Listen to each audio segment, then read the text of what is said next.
Hello students, welcome back to e-learning session of GS College of Commerce, Varda. I, Professor Rajeshwari Sharma here. This lecture is for the students of BCom first semester for the subject Business Economics. So, as far as the subject is concerned, here we are dealing with the chapter Indifference Curve Approach. Okay, so under this chapter we have seen the meaning and the concept of indifference curve. Then we have understood the concept of indifference curve with the help of schedule and the diagram. Then we have seen the various assumptions of indifference curve.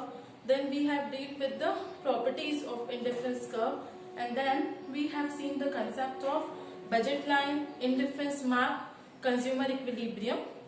These concepts are important for the 4 marks question answers that can be asked in your examination. And today we are going to deal with the last aspect of this chapter, that is criticisms of indifference curve approach, or we can also call it shortcomings of indifference curve approach. So let's begin. So first criticism over here is old wine in a new bottle. See, as the name is indicating, old wine in a new bottle means this concept is like old product is being sold by changing the packaging. Means only packaging is being changed and the same product is being sold. So this concept is like old wine in new bottle, which means the critic says there is nothing new in this concept. Only the words have been replaced. Like we have seen, there are 2 types of utility, cardinal utility and the ordinal utility.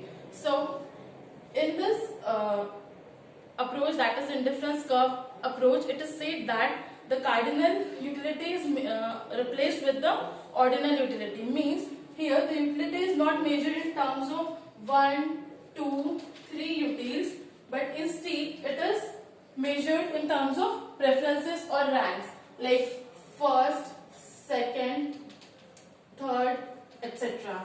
And it is also being said that under this law, the concept of diminishing marginal utility, which has been given by Marshall, that is concept of DMU, has been replaced with the new terminology, that is DMRS, that is diminishing marginal rate of substitution.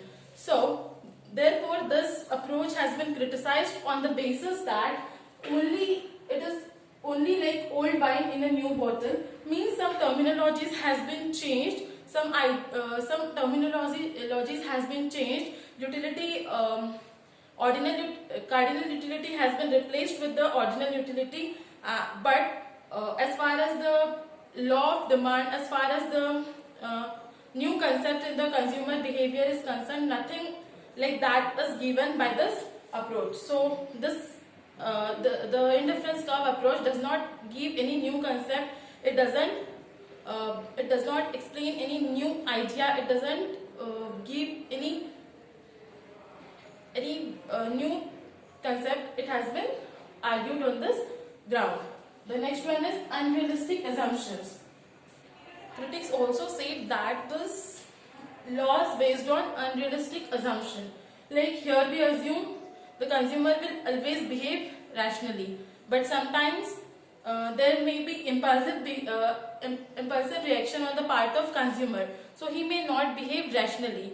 Here we have assumed that the ordinally utility can be measured ordinally. It cannot be measured in cardinal numbers, but it can be given preferences. So it is a subjective concept. Then we have also assumed that the consumer is having the perfect knowledge of indifference map, which is not always possible, because consumer for each and every good, consumer doesn't make the various combinations. And whenever we talk about the consumer behavior, so consumer may not be having the perfect knowledge of indifference map or scale of preferences every time. So this law is based on many unrealistic assumptions, which is one of the criticism of indifference curve approach. The next one is only 2 goods model. In indifference curve, we have seen that this approach is studied on the basis of 2 goods. Like we have seen the indifference curve. It is it is plotted on the graph by taking the two commodities like goods X and goods Y. Here we make the combination of two goods only, like goods X on the x-axis, goods Y on the x-axis, and good X on the y-axis. So here we make the study of only two goods, that is good X and good Y. Here we study the combination between two goods only, but in real life the consumer doesn't have to choose among only two goods. The consumer doesn't have to consume only two goods. He has to consume many goods for satisfying the various needs. And if third good is taken here for the sake of study, so this two-dimensional diagram will become three-dimensional, which is going to be difficult to study. So therefore it is a two goods model, which is one of the criticism of indifference curve approach. The next one is market behavior ignored. See, while studying the law of demand, we have seen that the demand is impacted by many factors like the prices of substitute goods, income, prices of complementary goods, etc. But in indifference curve approach, the market behavior or the different factors which determines the demand of consumer, which has its impact on behavior of consumer, is ignored. So therefore market behavior is ignored in, when we talk about the indifference curve approach. Here we do not take into consideration the prices of substitute goods. While studying the indifference curve approach, we do not take into consideration the prices of complementary goods. But if the price of all this like complementary goods or substitute goods gets changed, so it has impact on the demand of the original commodity, which is being ignored in this approach. So therefore market behavior has been ignored, and it is one of the criticisms of indifference curve approach. The next one is microeconomic in character.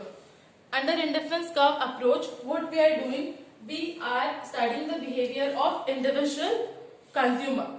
We are not dealing with the market behavior. We are not dealing with the behavior of economy as a whole. We are not dealing with the whole population.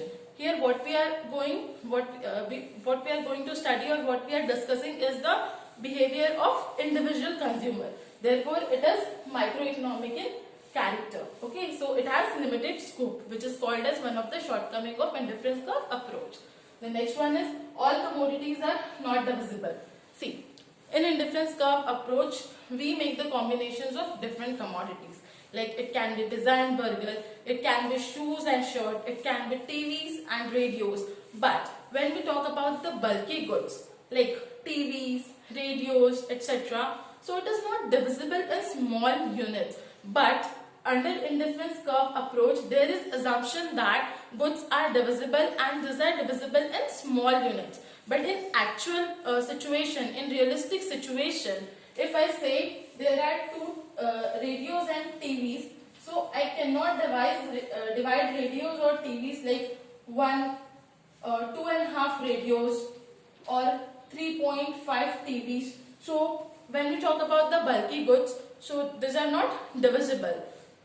So goods are always not divisible, but under indifference curve approach, it has been assumed that the goods are divisible, which is one of the shortcomings of indifference curve approach.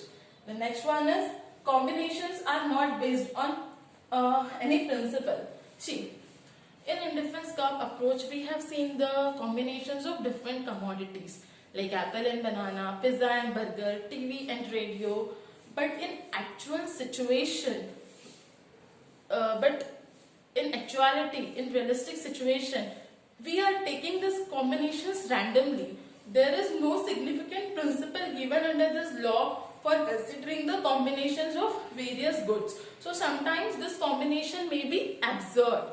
This combination may be meaningless.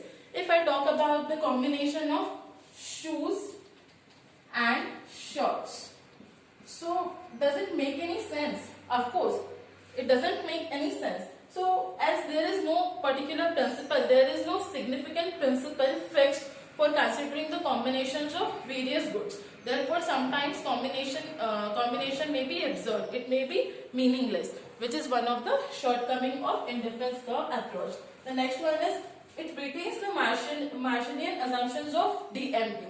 See, when we have studied the concept of diminishing marginal rate of substitution, DMRS. So what we have studied means what is the meaning of diminishing marginal rate of substitution. It means the amount of one commodity that a consumer is ready to sacrifice for obtaining the 1 unit of another commodity. Like I have 5 apples and 1 banana. So for getting another unit of banana, how much amount of apple I am going to sacrifice, that is marginal rate of substitution. Like if for getting 1 more unit of banana, I am ready to sacrifice 2 apples. So the marginal rate of substitution is going to be 2:1. So meaning of marginal rate of substitution is the quantity of one commodity that a consumer is ready to sacrifice for getting additional unit of another commodity. And in indifference curve approach, what we assume, what we see, there is diminishing marginal rate of substitution. Means when the combination of the another commodity like banana increases with the consumer, so now the consumer is ready to sacrifice less and less unit of apple for getting 1 more unit of banana. Like earlier he has sacrificed only 2 units of apple for getting 1 unit of banana. If the consumer is further asked to have 1 more apple and have 1 more banana and sacrifice some units of apple for having that banana, so what he'll do? He will be ready to sacrifice only 1 unit of apple for getting 1 more unit of banana. Why will he do so? Because now he is having more and more bananas, so the utility that he is getting from additional unit is diminishing. Means again, diminishing marginal rate of substitution is based on diminishing marginal utility. But in Hicksian principle, that is in Hicksian approach, that is indifference curve approach, the concept of diminishing marginal utility has been criticized. But still, when we talk about the indifference curve approach, the principle of diminishing marginal utility has been used. So, which is one of the shortcoming of indifference curve approach. So here we are done with our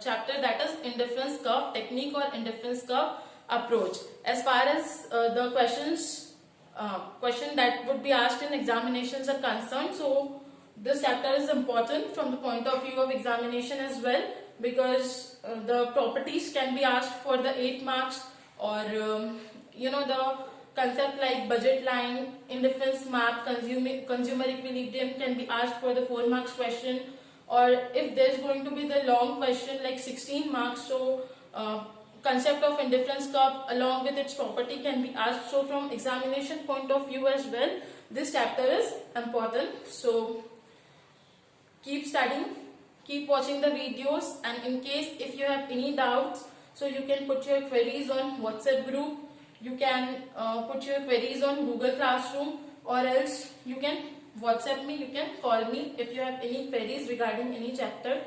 So stay tuned with us, keep watching, stay safe, stay home. Thank you.